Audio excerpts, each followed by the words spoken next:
Everyone, good evening, good afternoon, whatever it is. It's good afternoon, stroke good evening, I think. We are going to be doing section 6.5 today. There's 10 questions in it. It'll take a little bit longer than you might expect when the 10 questions. The good news is that there's only two main topics. We're going to essentially calculate two things that you do to a vector field, and that is you calculate the curl of the vector field F and the divergence of the vector field F. Now, what I'm going to do is, if this works, and it may not work, is I'm going to move us over, or try to anyway, move us over. Come on. Stop the share, there we go. And move us over to some video that I've got in Canvas to show you exactly what the curl and div of a vector field is. This is a kind of cool video. I hope. Shooting space. Let me stop that. I have to do one more thing. And you're going to tell me if this works. Right, we're going to be playing a video, which I know the playing should work because I've done that before. It's kind of hit and miss whether or not you'll be able to hear it. So as soon as it goes on, you can kind of speak over it and say, yeah, I can hear the guy talking. So, bit of luck. Click on this. Today, you and I are going to get into divergence and curl. To make sure we're all on the same page, let's begin by talking about vector fields. Essentially, a vector field is what you get if you associate each point in space with a vector, some magnitude and direction. Maybe those vectors represent the velocities of particles of fluid at each point in space, or maybe they represent the force of gravity at many different points in space, or maybe a magnetic field strength. Quick note on drawing these, often if you were to draw the vectors to scale, the longer ones end up just cluttering up the whole thing. So it's common to basically lie a little and artificially shorten ones that are too long, maybe using color to give some vague sense of length. Now in principle, vector fields in physics might change over time. In almost all real-world fluid flow, the velocities of particles in a given region of space will change over time in response to the surrounding context. Wind is not a constant, it comes in gusts. An electric field changes as the charged particles characterizing it move around. But here, we'll just be looking at static vector fields, which maybe you think of as describing a steady-state system. Also, while such vectors could in principle be three-dimensional, or even higher, we're just going to be looking at 2 dimensions.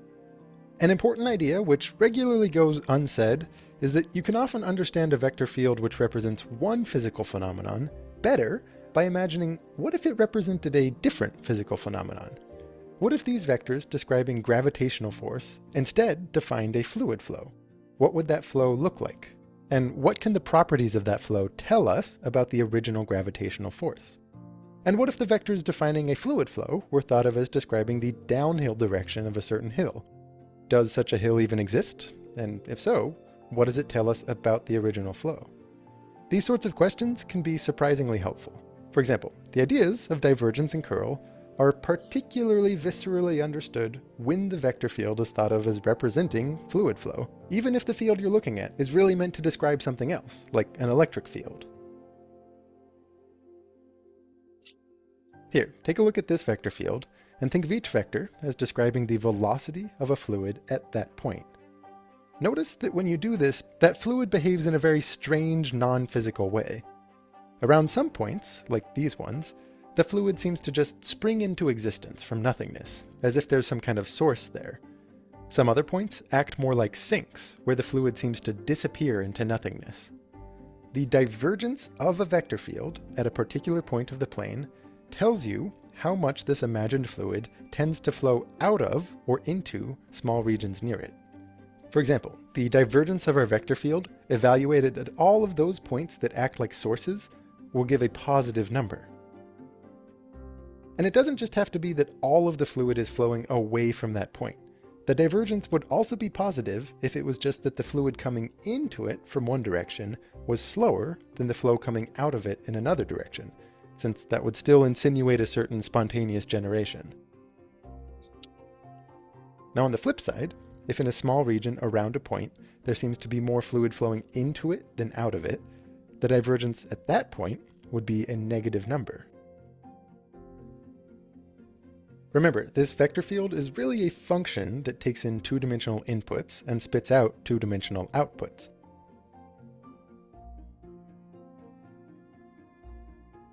The divergence of that vector field gives you a new function, one that takes in a single 2D point as its input, but its output depends on the behavior of the field in a small neighborhood around that point. In this way, it's analogous to a derivative, and that output is just a single number, measuring how much that point acts as a source or a sink. I'm purposefully delaying discussion of computations here. The understanding for what it represents is more important. Notice, this means that for an actual physical fluid, like water, rather than some imagined one used to illustrate an arbitrary vector field, then if that fluid is incompressible, the velocity vector field must have a divergence of 0 everywhere. That's an important constraint on what kinds of vector fields could solve real-world fluid flow problems. For the curl at a given point, you also think about the fluid flow around it, but this time, you ask how much that fluid tends to rotate around the point. As in, if you were to drop a twig in the fluid at that point, somehow fixing its center in place, would it tend to spin around?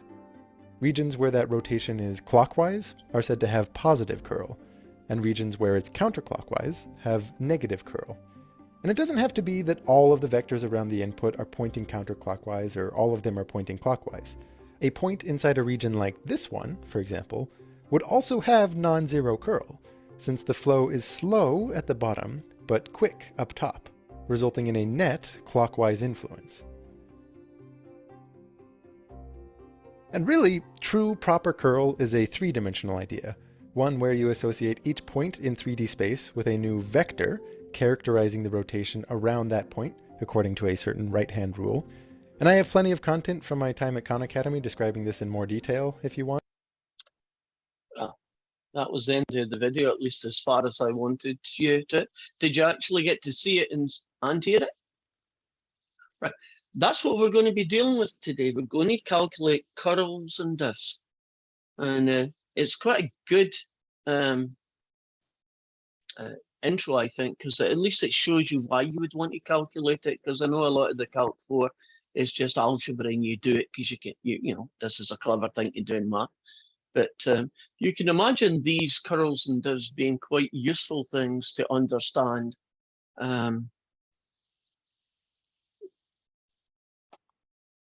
physics of the world, how things work. Thomas is saying, isn't positive counterclockwise? And you are correct, it is. So I don't know if somewhere in that explanation he didn't say that or he didn't mention it one way or the other. But as we are talking about going round a line curve, then we talk about positive as counterclockwise. It may be the case that when you're talking about curl and div, and things get changed back again. I'm not an engineer, so I don't understand quite the details of it. So let's jump right into some more preparation before we actually calculate a curl in the div. I want to talk about dot and cross products again, just to remind you what they look like, in particular in 3D. And then we're going to look at a new guy called the gradient operator and how that works. And then we'll talk about the curl and div once we've got these in place. So this is essentially just getting some skill building stuff set up, I guess. I'm just loading up questions for there.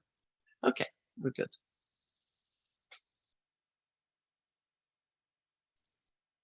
Oh, not quite on the pages thing.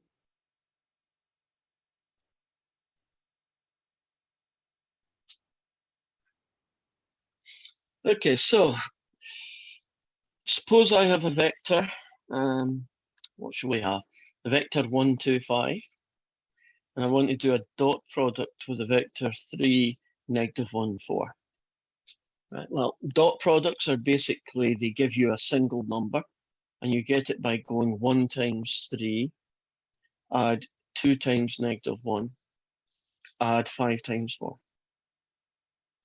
So in this case, you'd get 3 take away 2, add 20, which is what? 21. Just a quick reminder, right? That's what a dot product does. Now, if you wanted to do a cross product with two vectors, the notation would look like that. And that's a lot messier. If you remember way back in Calc 3, you set up a 3 by 3 matrix where the first row is called ijk. The second row is whatever the first vector is. And the final row is the last vector.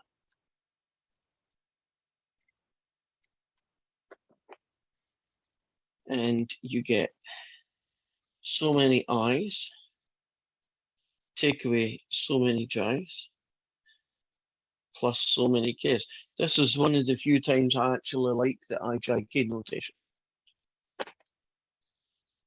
Can anybody remember how you get the I component from this diagram? What do I do?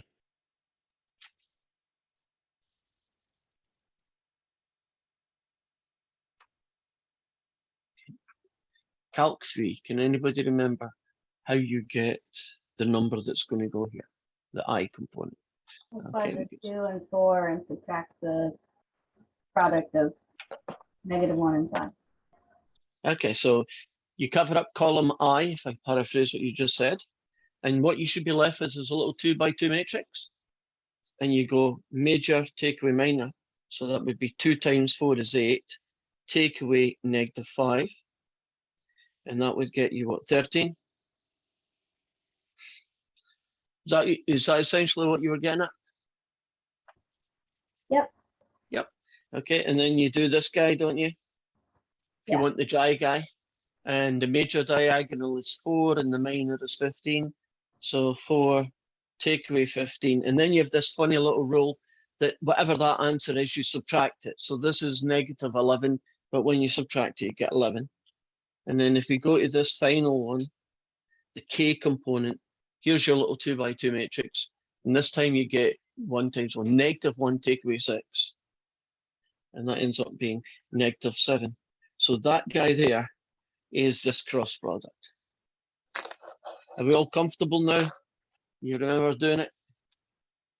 Hopefully.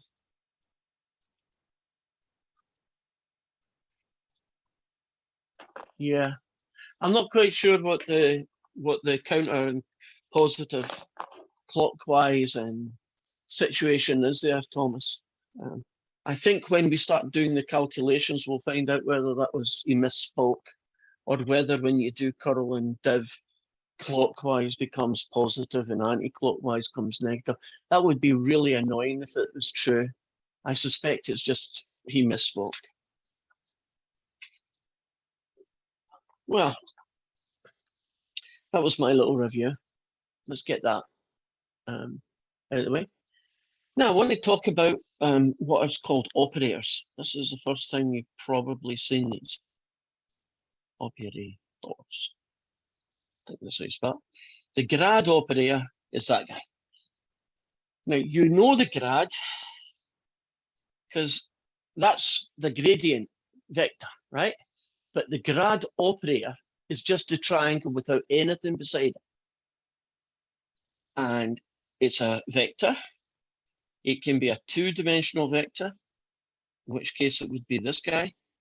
It could be a 3-dimensional vector, in which case it's this guy. Now, because it's an operator, on its own, it has no meaning. I mean, that just says the partial derivative of something blank with respect to x, and of something blank with respect to y, and this is x, y, and z. An operator on its own has no meaning. It's only when you put it with a function or with a vector field or with something else that it takes on its meaning. So the vector field that we're going to be doing, I'm going to call it, when it's a two-dimensional vector, I'm going to call it that.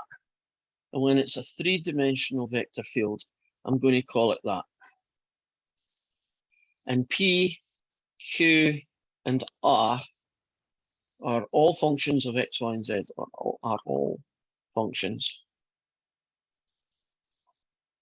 of, well, in this case, X and Y, but in this case, X, Y, and Z. So an example of a vector field in 3D might be XY, X plus Y plus 2Z, and XYZ cubed, right? That, in that context, this is guy I'd call P, this piece I'm going to call Q, and this guy I'm going to call R. Does that make sense? The notation that I'm using for a vector field, so I can isolate the X, Y, and Z components of it, because these will be functions of X, Y, and Z at any given point. Okay. So if you take a vector function, a vector operator, I should say, and do a dot product with a vector field F, what you're doing is you're taking this guy, the operator, and you're combining it with P, Q, and R. And what that gets you is this guy times this guy times this, and this guy times this. And when you look at that, that is a single item. We call that a scalar. So that fella there, he has a name. And his name, this bit here, is called the div, the divergence of F. So that's how we calculate it. We take the operator delta and we do a dot product with F, and we will get this guy here.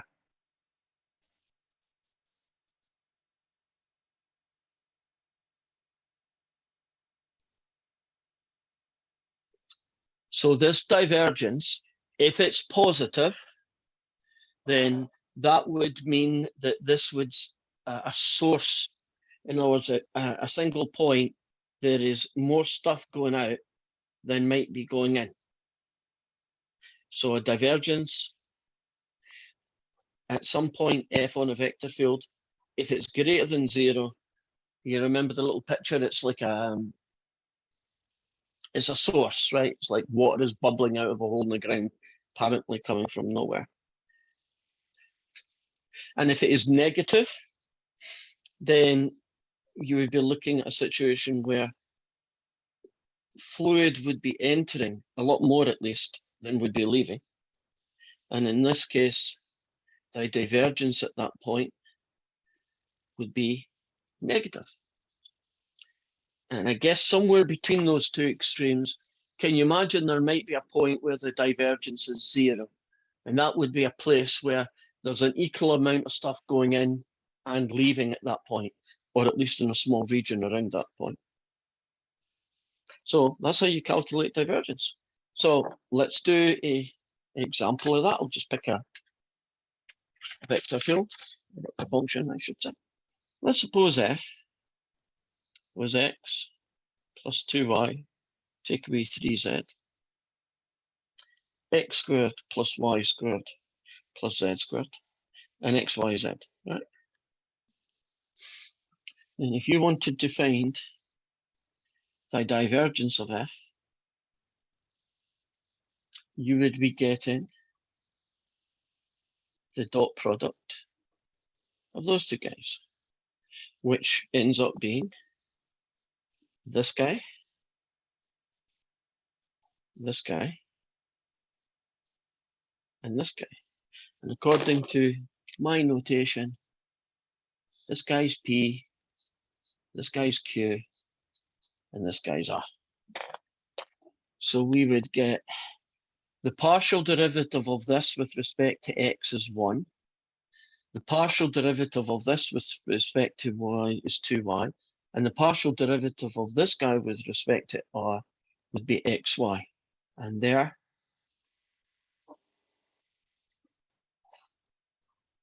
is how we find the divergence. Now, in this particular case, did you know that the divergence only used the three variables? That was just a random coincidence. In general, this will contain combinations of x, y, and z.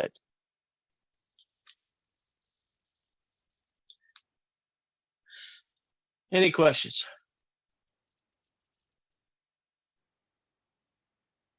Okay. Suppose we use this vector field then, the one I've just described up here. I'll just call it PQR for convenience. And I wanted to know what the divergence would be at the point 1, 2, 3, right? So there's the x, there's the y, there's the z. Well, the divergence of f is 1 plus 2 lots of that plus 1 times 2, and the answer is 5. So at that point in 3D space, there is a source. Stuff is leaving that area at a greater rate than it's arriving. It's basically got a source.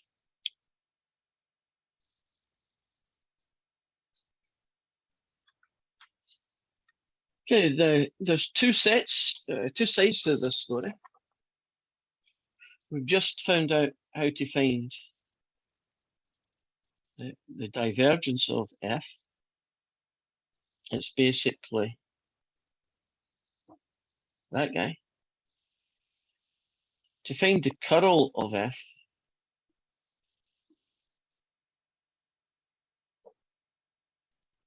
you do the cross product.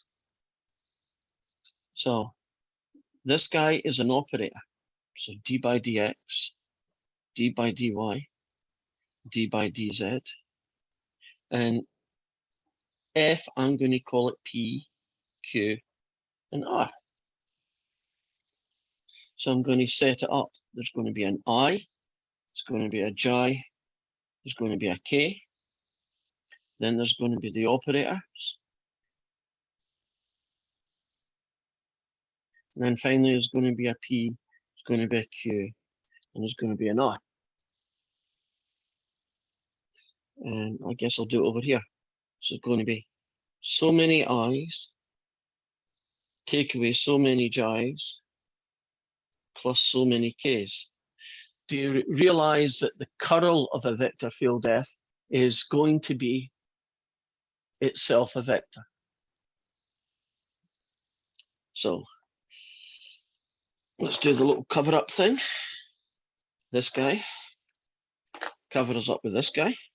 And we're not, it's not sort of a multiplying, it's a little bit different than just multiplying. We're actually doing this diagonal, take away that diagonal. Now, if you look at it, that's dr by dy, take away dq by dz. So you notice when I do the diagonal, I'm not saying this multiplies by that, I'm saying this operator works on that, right? So they're combining them now. So the operator really doesn't have a value or a meaning until it's paired with something. Now, if I do the middle one, we get dx by dr, dr by dx, I should say. Take away dp by dz. And if we do the last one, we get d by dx, right, that guy. Take away that guy. And then if I put it in vector form, we get this fella. The minus of that essentially switches these two guys around. And this one, you get that. Now, technically speaking, this big ugly thing here is the formula for calculating the curl of a vector function f. But in practice, what is much easier to do is to do this triangle rather than this formula. There is one very interesting feature.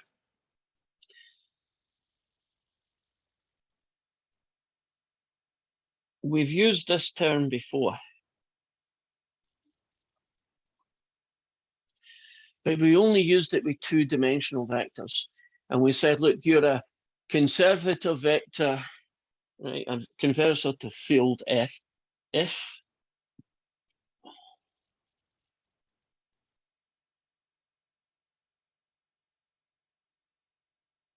that's true. You remember that guy? But that's for a two-dimensional vector. Well, if you want to test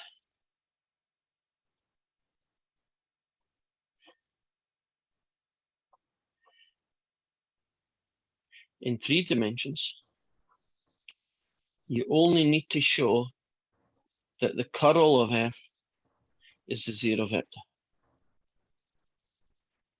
Can I ask a quick question? Yes.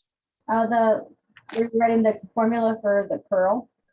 For the J portion, do you not carry over that subtraction? Hopefully I did. You see the subtraction from here to here? What I did is I took that guy away from that and made him first, and then I subtracted that. So basically by you flipped them. switching the positions, I flipped them, and that accounted for the negative.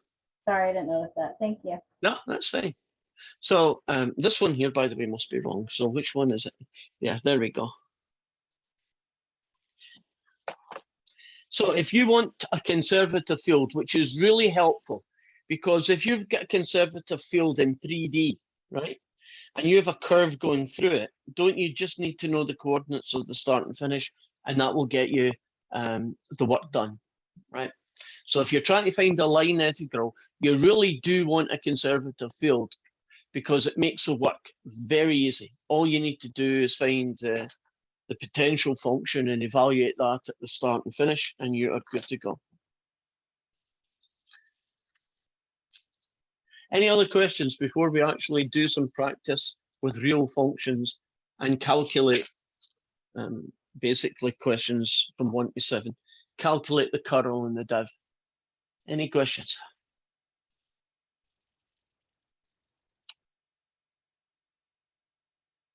Okay, then. Here's a version, question 1. This fella here is going to be x, y squared, z cubed. This guy here is going to be x. Oops, that's a square as well, sorry. This is going to be x squared, y, z squared. And this is going to be x squared, y squared, z. And we are going to find the curl of f first, and then after that, the div. So it's going to be I, J, K. So we'll just write down who is the cross product of these two guys, right? So partial x, partial y, partial z, and then P is this fella, Q is this fella, and Z is this fella. And then we're going to do so many i's, take away so many j's, plus so many k's. Okay, let's get the i's. Cover that guy up. Right, cover that guy up.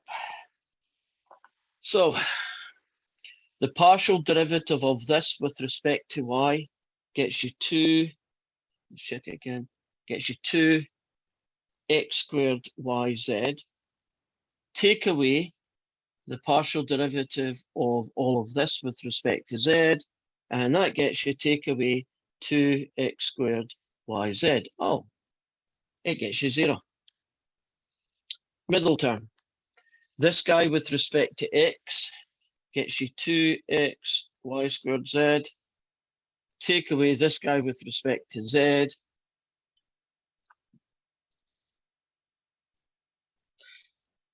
let me check this one.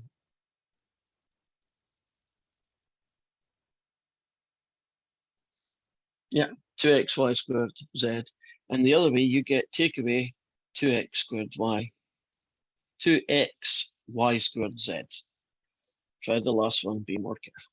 Going this way, 2xyz squared. Going that way, take away 2xy, also z squared. So 0 and 0. Hey,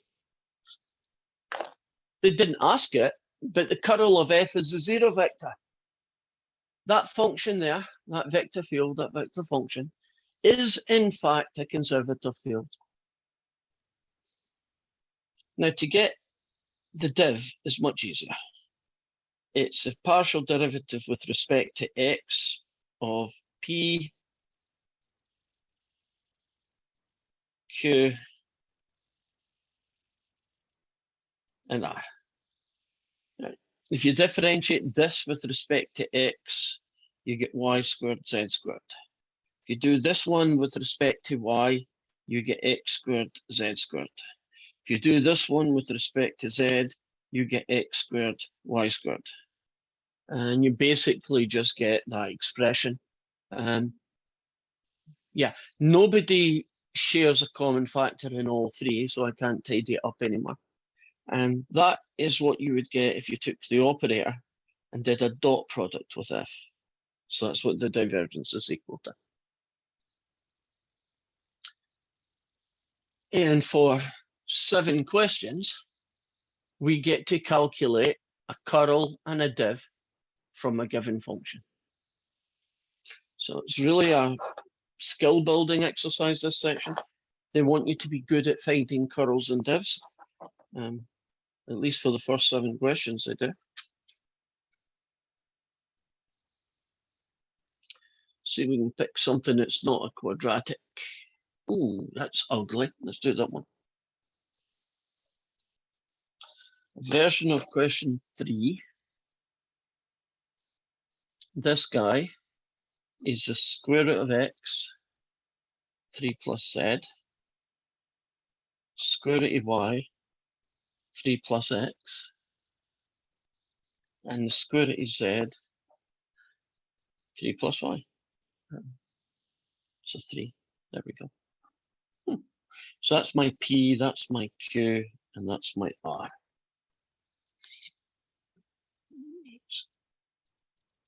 To get the curl of f, which is essentially the cross product of these two, you go I, j, you go k. You put this guy in, put this guy in, you put this guy in.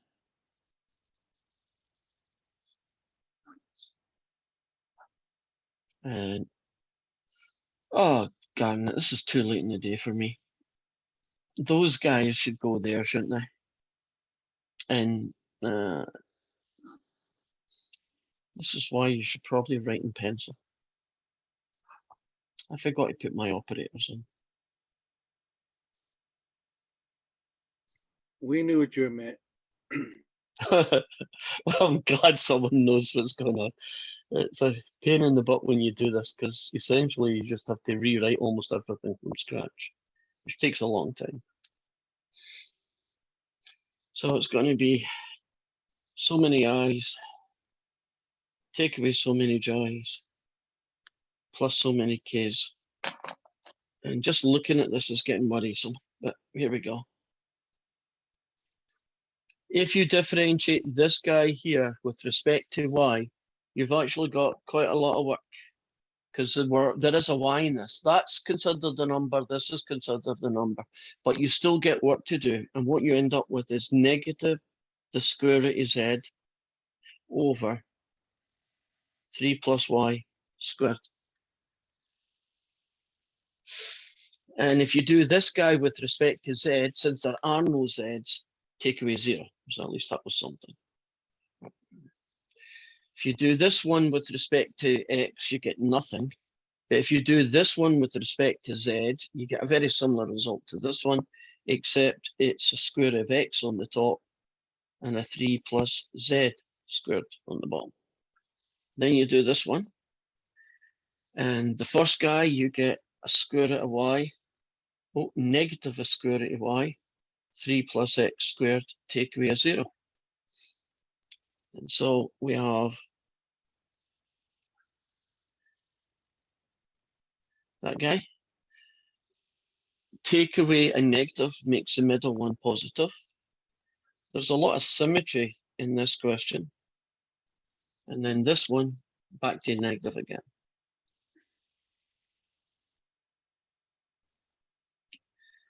And that is the curl of f. The div is much easier. It's just the operator dot product with f, which we know, because this one can really be written down as a formula because it's not that ugly. There's a p, there's your q, there's your r. So if you differentiate this guy with respect to, oops, if you differentiate this guy here with respect to x, bring it back. Well, you've basically got x to the half. So when you differentiate it, you get 1/2. The x becomes negative a half. And so you basically get that guy with square root of x in the bottom. If you do this fella with respect to y, you get a very similar type of result. But a square root of y in the bottom.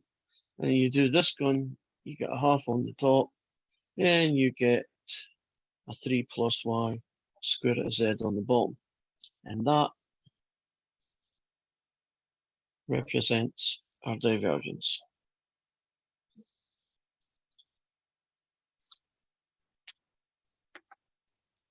Well, at least the divergence is quick, right? This curl, that's messier.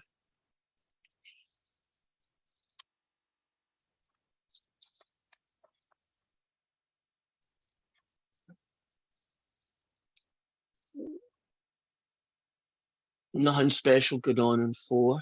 Well, I'll show you what's here.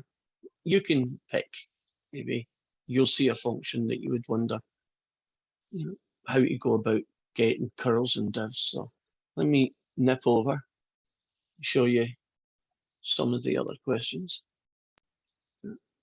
I'll take the answer off, that's for my benefit. There we go. Okay, so we did a polynomial.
Okay, guys, you all here? Can you hear me? I can hear you. Oh, good. We had some kind of, I don't know at what point things disappeared. I was about to show you what the homework questions looked like. Is that when things disappeared on you? Yes. Okay, so we didn't lose too much. You bear with me for a few minutes while I get some pages up. Here we go. So we did one similar to 1. 2's got e's, but nothing special there. There's that square root one we just did. There's 7 of these types of questions, by the way. 4 has got logs in it. 5 has got e's and sines in it. 6 has got the arctans in it. And finally, 7 has got a very long polynomial looking thing in it. I think we could do maybe 1, maybe 2 more, depends on how you feel. Is there any particular ones as I scan through these that you would like to see?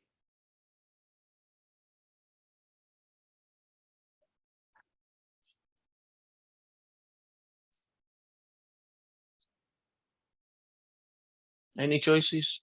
I mean, I'll pick one, but if there's not a great demand, I'll just pick one and we'll move on. Oh, we got something in chat, so let's see what we get. Arctan gets the job. Okay, so let's do an arctan, and then if you feel after that you want to see another one, that's fine. Let's write the guy down. Stop the share.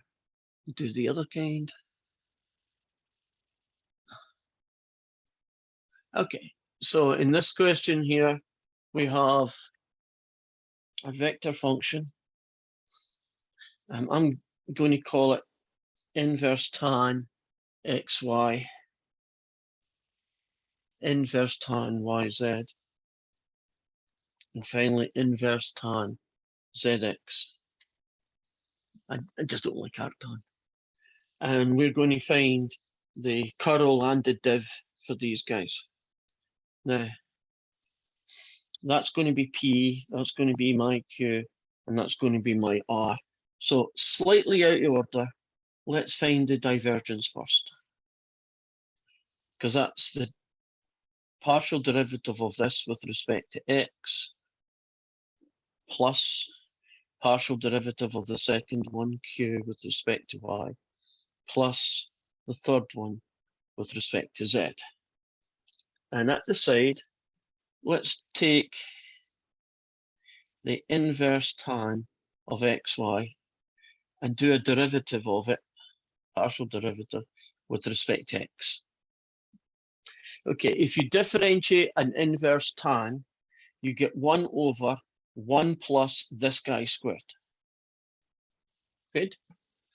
Followed by the derivative of the inside function with respect to x. And if you differentiate x, y with respect to x, you get y. And so tidying it up, you get a y over 1 plus x squared, y squared. So that's what that guy's equal to.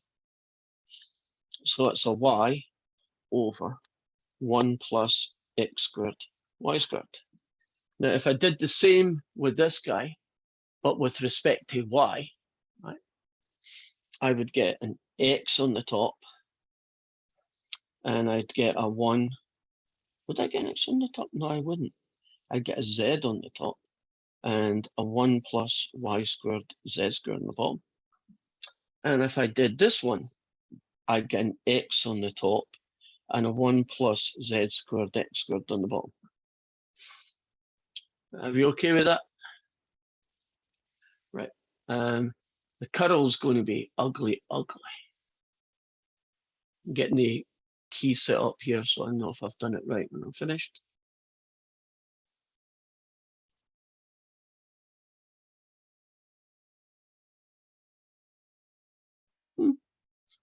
Actually, it's not as ugly as I thought it was going to be. So if you want to find the curl of this vector function here,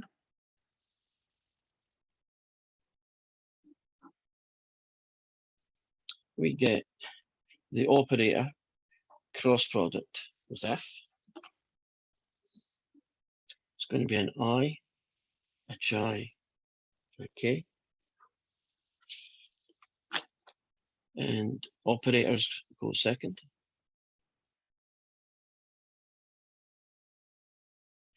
And this guy,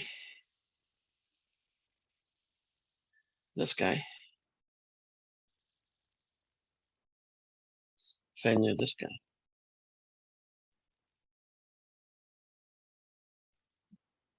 So it's going to be so many i's, take away so many j's,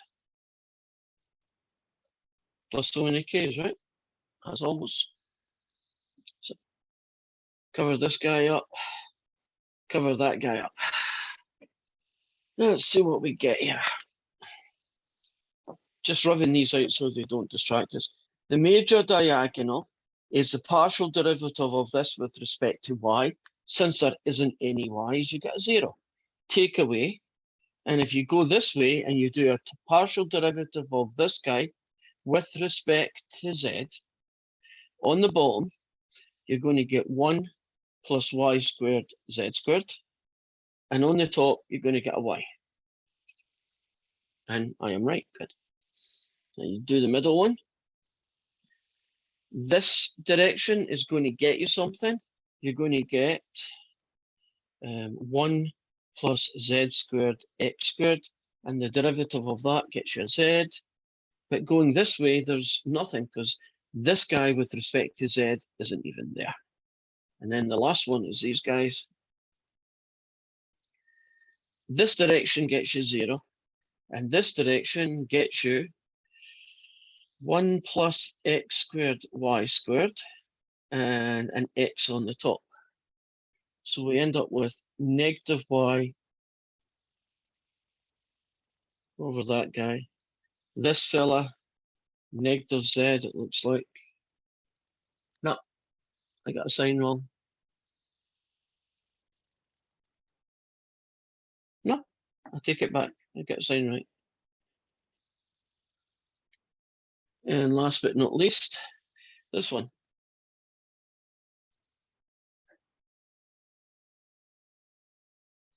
And there's your curl. So it's a lot of partial derivatives with a little bit of vector stuff thrown in for fun. Any questions? Do you want to see any more of the first 7? This was question 6. Or are you comfortable with doing the rest yourself?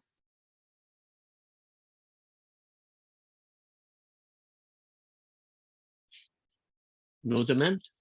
Okay. So check this off our list. Before I forget, because I'm likely to, your report 8 was sent out about an hour ago, I'm guessing. So you should be able to look at that anytime you want. Wednesday coming, I'm going to pick my wife up. She's been out of the state for about a week, so I get to see her. I'll pick her up at the airport. So I won't be here on Wednesday. So I'll be making a video for the second topic, and I'll put that online, and you can just watch it in the usual way. And so that video will probably not be ready to Thursday evening. There is a change, however, to homework schedule. Normally you do week 9 and then homework is due on the Sunday of that week, and then week 10 the same. What I've done is I've put all the homework, up to week 10 homework, and everything has got to a deadline of 2 weeks on Sunday, right? So not this Sunday coming, but the following Sunday. And so I wouldn't advise you to do this, but that does give you a little bit more flexibility in case you've got something that's using up a lot of your time in week 9. I strongly suggest that you don't wait until Sunday of week 10 to do 2 weeks homework and 2 online tests. That would just drive anybody crazy. But that's how we're going to work. There are no more extensions. Anything that's not done by Sunday midnight, not this Sunday, but next Sunday, right, week 10 Sunday, is gone. That's the end of it. You can look at it, but there won't be any grading done. Also, if you go looking, and I should be able to actually show you this, if you go looking in Canvas, give me a second to get the right page, there we go. You will see that there is a project that is now in Canvas. So let me take you to it. Let's put it on student view so it looks more how you would see things. Oh, Canvas is being slow today.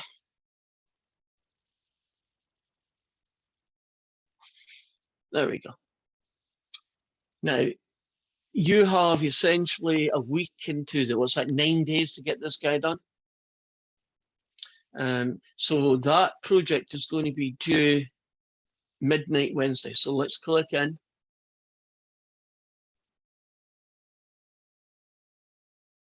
What the heck is it? Oh, I've got it. Why didn't I do that? Okay. I got a few seconds. I can do this right now. Let's get your student view. Let's go in here. I could have sworn I put that in there. I could have sworn I did. Okay, edit. I want you to see this, so I really, we got the time. Let's put it in. It's probably Canvas being a pain in the butt. There we go. Upload document, click on documents. There we go. Make sure you don't get the solution version. Yeah. That's this one. Right. Open that up. Submit. Let's only take a minute and we'll be ready. I think I may have forgotten to hit save at the end of this process. So this time I will make sure that I do save. Oh, there it is. Good. So I'll click on that. Change the options. That's that done. And then hit save.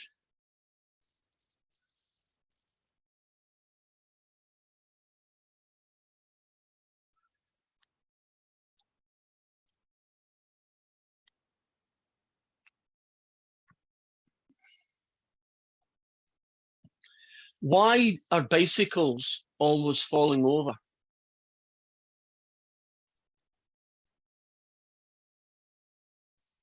Any answers? Why are bicycles always falling over?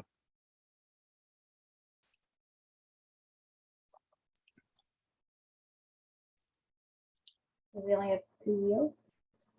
Oh, you're so close, Teresa. They're too tired. Okay. That was bad. Agreed. Okay, I've now got it up and running. Can we put this on student view? It's always easier, I think. Okay, so give it a second.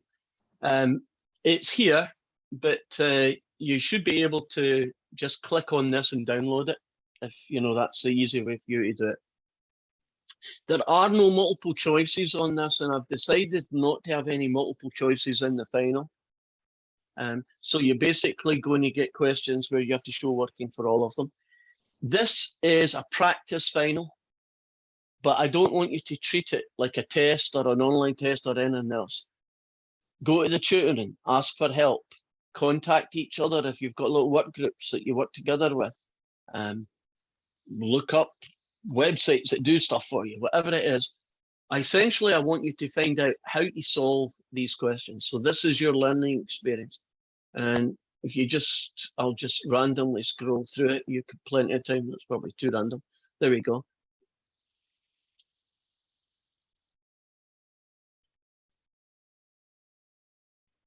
You see the questions. They're basically there. For instance, there's a spherical coordinate one. Here's find the volume of an object. Here is find the center of mass. Here is Jacobians. Remember those guys? Keep going. Okay, some of the notations a little bit. You see this guy here, right? When I copied that, wherever I got it from, they called it squiggle XYZ. That's little fxyz. That's the notation that WebAssign is using now, right? So it's just from a previous textbook. Line integrals. Green's theorem we haven't done. That's basically, I think that's coming next actually, and that's it. So we've done Green's theorem, haven't we? did we? Was it Green's theorem? Yeah. Oh yeah, yeah, you're right. I'm wrong. Let's do I a wanted quick to ask check. you a question about that. You know how when you have a problem that you're solving and it's a complete triangle, Yes. can you just do a rectangle and divide by 2 at the end? No. If you were wanting the area, yes, but you're not wanting the area. You're wanting a line integral going around the outside, which is a little bit different. So you can't do that. If you wanted the area, that would be possible, but that's not what we're after. Why is this not doing what I want it to do? Oh, you have to scroll So here. then effectively we're just finding the work that it takes the particle to go around that line. Yep. Okay. That's what we're doing. So you're right, we have done Green's theorem, which basically means you can take a line integral and turn it into an area integral, or a double integral, I should call it, right? Which is why you're thinking the area of triangle. But you got to remember every point inside that triangle has a different value. You know, some are bigger than some are smaller. And so the area isn't a fixed value because they're a function connected to that as well. That's why what you wanted doesn't work. Yeah. Okay, well, that's good. Then everything is in there. You already have covered all you need. Now, that does not mean that this week and next week are not going to be in the final. It just means I didn't put them in the project because you wouldn't be able to do some questions until next week, and that's a little bit tight, right? Secondly, there is no multiple choice. That's first. Secondly, I'm going to split the final into roughly 40% is stuff from the first 5 weeks and 60% of the stuff is from the second 5 weeks. So it is comprehensive, but there's more emphasis on the stuff you did after the midterm than the stuff you did before midterm, right? So just give you a rough idea of what's going on. Are we good? Any questions? You can basically do any normal thing that you would do in homework to solve that project. The only way you can cheat is if you got a hold of someone else's answers and just copied them. That would be cheating. But it's not cheating for you to meet up with someone and they show you how to do question 8. And you ask them, how did you get that? Why did you do line 3 to line 4? What's this bit in here about? And so if you can honestly say, I learned how to do that question, right? I found out what I did wrong and I now can do it, then you're being totally free and fair that way, right? You're not just saying, well, I don't know what I'm writing, but if you put X, Y, Z, I'm writing X, Y, Z. That's cheating, right? So that's the only proviso, hopefully. I had a question about Green's theorem. When you're doing Green's theorem Yep. and you take your partials and you get 0. Oh, that's good. That means it's equal to 0, right? Yeah. And it also means that that function, that vector field that curve was going through, right, it's conservative. Because if the start and finish will be the same point when you do a loop they are, a conservative field is always going to have a 0 line integral in those cases. So when you do Green's theorem and you get 0, is it the same as evaluating the integral on a, without doing Green's theorem? Would you still get 0? Yeah. Okay. That's kind of cool. Now, another thing, if you, and Tom was touching on this earlier today, do you know how you go round a curve? You can go clockwise or you can go anti-clockwise. Anti-clockwise is considered the positive direction, and clockwise is considered the negative direction. And I noticed that some of you in the test got the sign wrong, but I gave you pretty much all the points because that's probably all you did wrong. Right, you said -6 when it should have been +6, or +6 when it should have been -6. So bear that in mind. The orientation, as we call it, positive orientation, right? The integral stays the way it was, is anti-clockwise, right? If you're going around it. And if you go around clockwise, it's the negative orientation. What that means is do the integral the exact way you did, but stick a negative in front of it, right? Change its sign. I think, Thomas, was that partially what you were thinking about when they were talking about the divs and curls, and that guy was saying positives and negatives? Was it that stuff? Yeah. Well, I haven't seen any issues with the question that we've been doing today, because almost every single one of them was an expression, and I didn't see anything that didn't match the order that we did it in. So I'm not quite sure what the guy was going on about. But it looks to me like it isn't an issue. It looks like everybody is positive orientated in these questions. They're just not telling you they are. I think they would have to specifically go out of their way, maybe to say, oh, this one's, you know, something else. Oh, so Thomas is saying he wrote it correctly, but he said it wrong. Well, isn't that nice to know I'm not the only person who can screw up? So we are cool. We are cool. You know, that's what I often wonder about that. Like when we're doing class, a lot of times we catch you doing like stuff that's not right, right? And I think, did you take that in consideration when we're doing the tests? I do, in the sense that I know when you've made a mistake, whether it's a major mistake or whether it's a sign mistake. A sign mistake isn't going to cost you a lot of points. A major mistake will, right?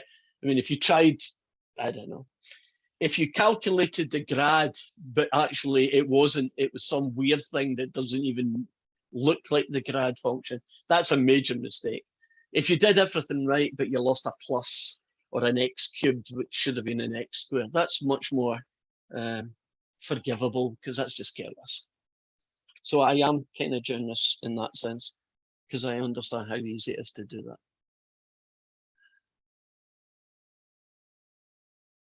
Right, let's move on. We only have 3 more questions to do. I'm kind of losing my place here on where the questions are. I finally got them. Okay. The last part of that section for today is going to be 8, 9, and 10. And we're going to first test, is a 3D vector field a conservative field? And we already know that test. And that is the curl of F the 0 vector? And if that's true, it's a conservative field, right? So, and if it is a conservative field, then that means that there is going to be a little function, f of xy, that has the property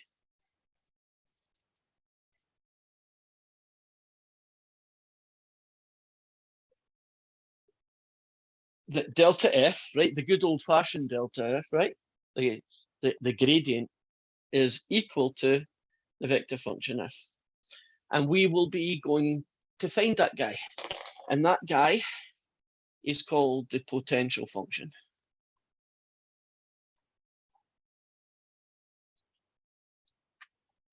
And we call it little f, or you will find it called in some textbooks. I call that guy squiggle x, because I can't remember which letter of the alphabet that fella is, but squiggle x will do. There are only 3 of them, so let's jump right in and find out if you are a conservative field or not. Because if you are not, the answer is DNE and the question's finished. But if it is a conservative field, you're expected to find the potential function as well, and that makes a lot of work. So, question 7. Our vector field is 4x y cubed z squared, 6x squared y squared z squared, and 4x squared y cubed z. And so we are going to find the curl of f. If it is 0, 0, 0, then we will then go on and find this unique potential function. If it is anything else, then that's the end of the question, right? It's not a conservative, so DNE is the answer. So let's find curl of f. it's the cross product of the gradient operator with f. So that's going to be I, j, k. The operators.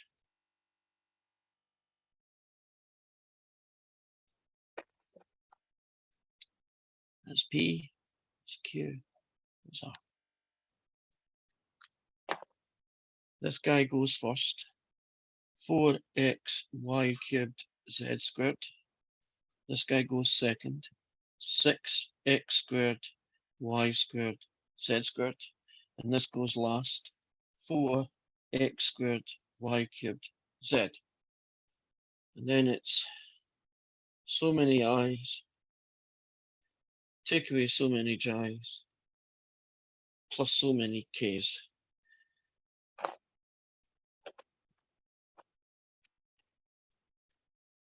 Cover them up, cover them up. Okay. If you go this way, the derivative of this expression with respect to y is 12x squared y squared z. You go this way, take away 12x squared y squared z. Oh, great. First one, 0. That's a good start. Let's do the middle one. I'll do this way. There we go. This guy with respect to x is 8. Don't know why I'm red. 8x y cubed z. Go this way, take away 8x y cubed z. Eh, we're on a roll. Also 0. Last one. You go this way, you get 12x y squared z squared. Take away, go this way, and you get 12. Yeah, you get the same again. You got 0. We have the curl is the 0 vector, which took a bit of work, but we got it. That means then it's a conservative field.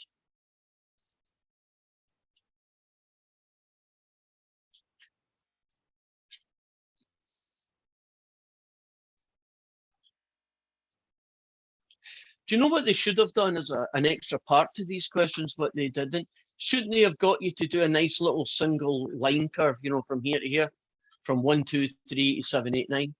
Because if you have the potential function, don't you evaluate it at the end, take away evaluate it at the start? I mean, it wouldn't have took that much to add it. Of course, if they gave you a loop, wouldn't the answer be 0? And I wouldn't even do a calculation. I'd know it'd be 0. So this guy equals him. This guy is the partial derivative with x, with y, and with z. That's good. If you want to see how this guy works, if you're using the gradient, you've got this guy, this guy, this guy, and you've basically got an f. So when you operate on it, do you see how it works? Operators are fascinating things. Yeah. So what do I know? Well, I know it's equal to, I'll just call it P, Q, and R right now, so I don't have to write all this stuff down. And so I can match it. I can say the partial derivative of f with respect to x has to be this guy. And so if I integrate it, I should be able to get f. Well, with respect to x, which is the only variable in town, you get x squared, so you get 2 of them. So you get 2x squared y cubed z squared plus an arbitrary constant. And I'm going to be g, I guess. And it's anything that doesn't have an x in it. So that's basically just a placeholder for all the other pieces. Right. Just a placeholder for the other pieces. Right, now, I'll do the second guy. Should equal this fella.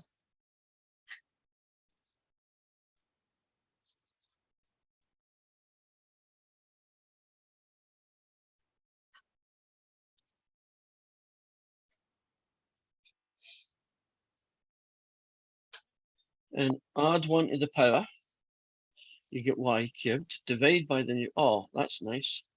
You get the same guy, but an arbitrary constant that doesn't have a y in it. So that'll be some function of x and z.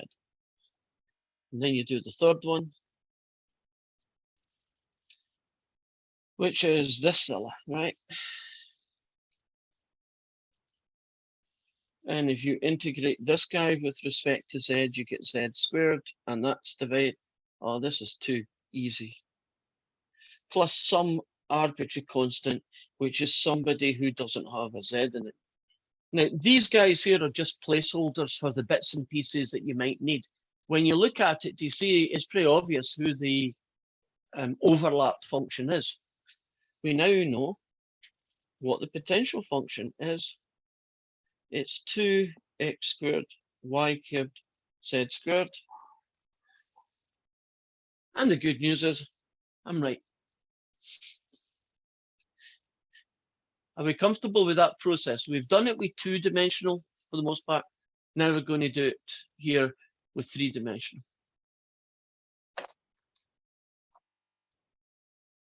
Is there anything here that doesn't make sense, or are we good?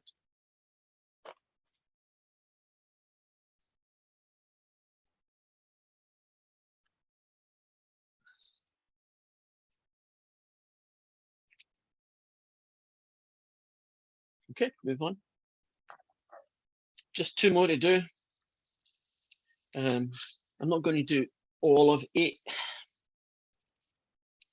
Can you trust me that question 8 is a conservative field? You can find it later, right? You can prove that it is later.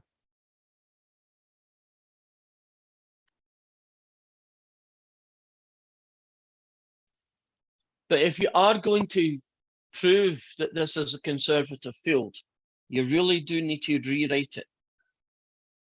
The natural log of 2y is the natural log of 2 plus the natural log of y. The middle term, which has the natural log of 6z in it, is the natural log of 6 plus the natural log of z. And the last guy is just y over z. Now, it's a good idea to break these logs apart.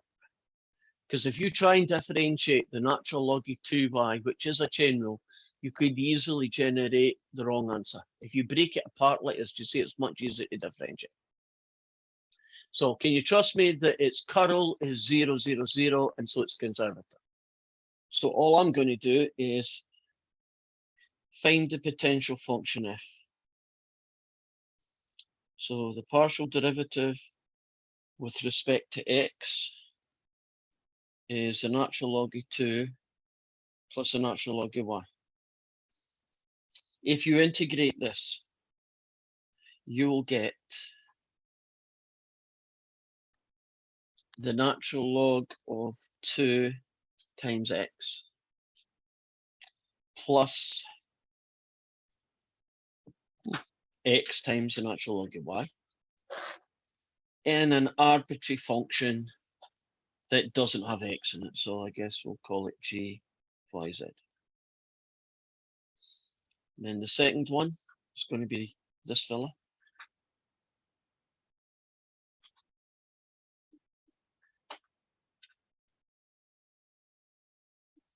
And if you integrate him with respect to y, you get x log y. This guy, natural log of 6y, and this guy, the natural log of z, y, plus some arbitrary constant that doesn't have a y in it. And then you do the third one, which is him. And if you want to integrate him with respect to z, you basically get a y log z plus some function that doesn't have y's or z's in it. And so I'll call it k. If you don't have a, if you don't have a z in it, you're going to be that guy. Okay, let's see the pieces. I have that piece, so I need that. I have that piece, but is also there.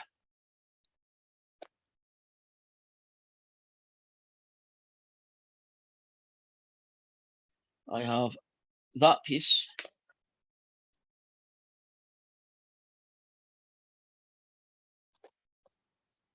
I have that piece.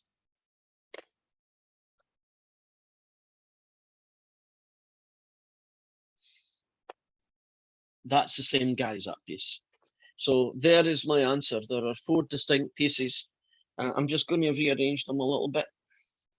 I have x natural log of 2 plus x natural log of y plus y natural log of 6 plus y natural log of z. I'm going to pull out these 2. So I have the log of 2 plus the log of y. I'm going to pull out these 2 and get a log of 6 and a natural log of z. And this is just making things pretty. That's x times the natural log of 2y, and that's y, the natural log of 6z. And there is your potential function.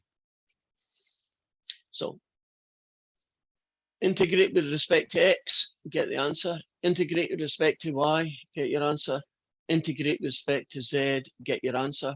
And then merge them, right? If you've already got it, you write it once. If it's new and nobody has it, it gets added to the list. And these extra arbitrary constants are really just functions that allow us to be able to do this process. They're placeholders for things we don't know we need until maybe later on. How are we doing with that one?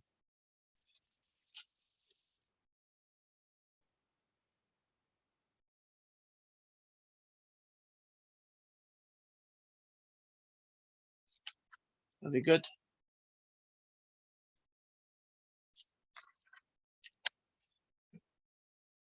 Your chance? Ask a question. Okay. Right, I'm going to go back and show you the last few questions and see if there's any in that list towards the end that you would like to see me do.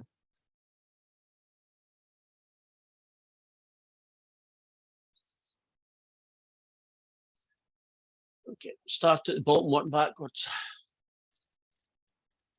Here is the function that we're going to show that it is a conservative field, and then we're going to find the potential function f. And in question 9, looks like this, and the one we've just done. So basically, there's only 2 left.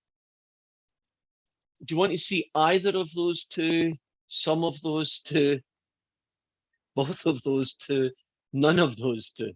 I mean, do you have any preference at all? Is there like a certain portion of the problem that you can go through without doing the whole thing that's kind of a challenge? Because I don't see anything really. It's a process. If you feel comfortable with the differentiation part to prove the curl is 0, actually all of them are conservative fields, but you're going to have to go through the process just to get practice at it, right? That's the long part, but they all come out 0, 0, 0.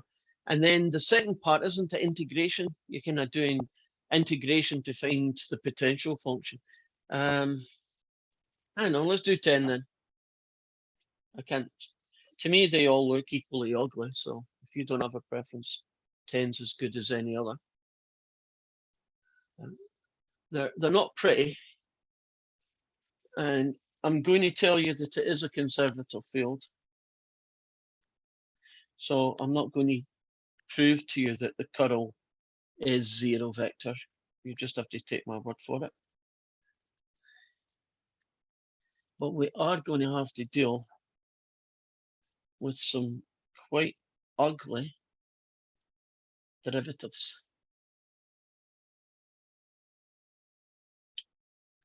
Or integrations, I guess. To get the curl, you'd have to deal with really ugly derivatives, but since I'm telling you it's 0, 0, 0, unless you want to see the curl, Could do it, no, okay. Then let's go straight into finding the potential function. So I know the partial derivative with respect to x is this guy.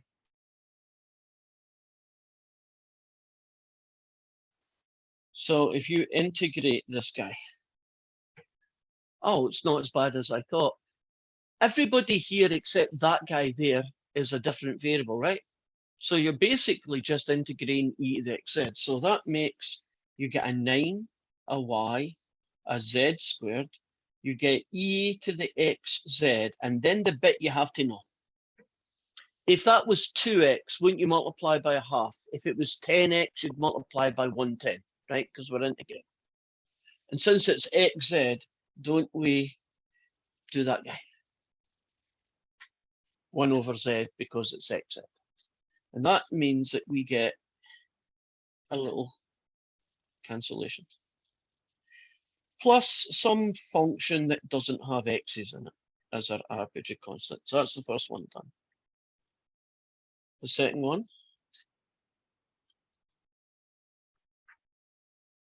That's interesting. Let me check I've written it down right. 9z e to the xz. If you integrate this function, since none of this has a y in it, isn't that basically 5? So its integral is 5y. Well, all I'm doing is sticking the y in the middle. Hey, same guy. And some function that doesn't have a y in it as the arbitrary constant.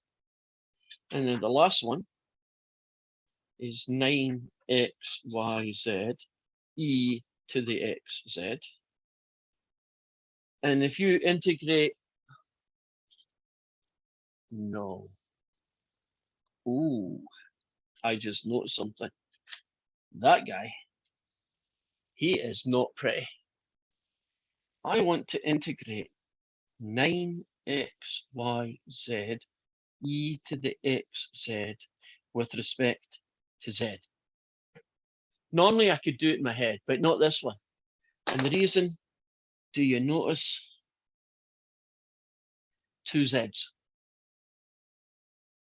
That's like 5z e to the 4z. That's what it's like.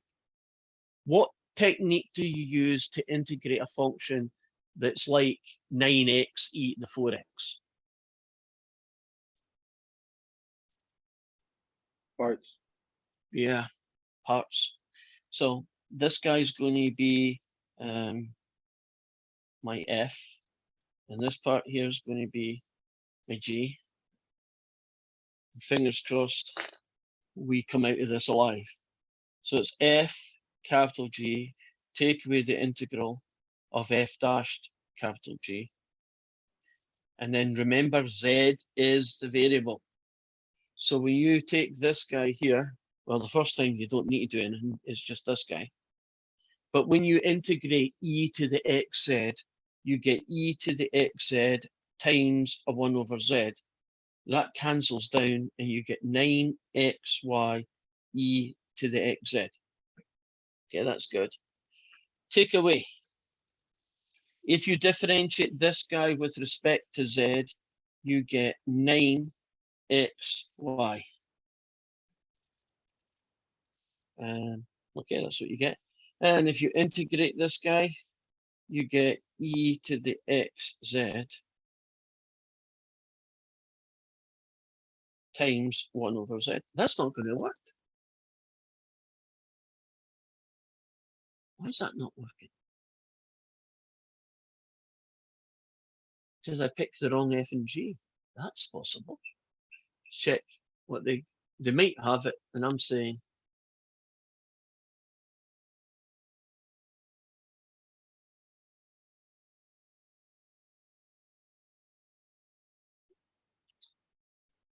okay. Do you know why this doesn't work? It's not that I didn't do it wrong. I did all the integrations correctly. Remember I said up here, all of them are conservative fields. This one's not. So your answer is DNE. That's it. you didn't need to do this because it was impossible. And I guess I figured out it was impossible when I tried to find the thing and make it work. So I guess the moral of that story is, do not assume that everybody is conservative, because one of these questions that I got that was, maybe when they changed the numbers, because you know they change numbers on questions, the one you get might not be, right?